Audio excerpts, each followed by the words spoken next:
আপন বলে কেউ তো সাথে নাই। মিথ্যা মায়ার সুখের আশায় করলি কত পাপ। হিসাব যখন সামনে হবে তখন দিবি কি জবাব? পাপের পথে পা বাড়াইও না, হবে অকাল মরণ।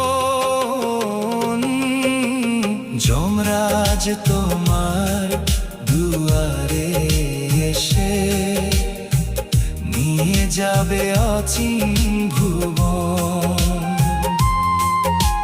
যমরাজ তোমার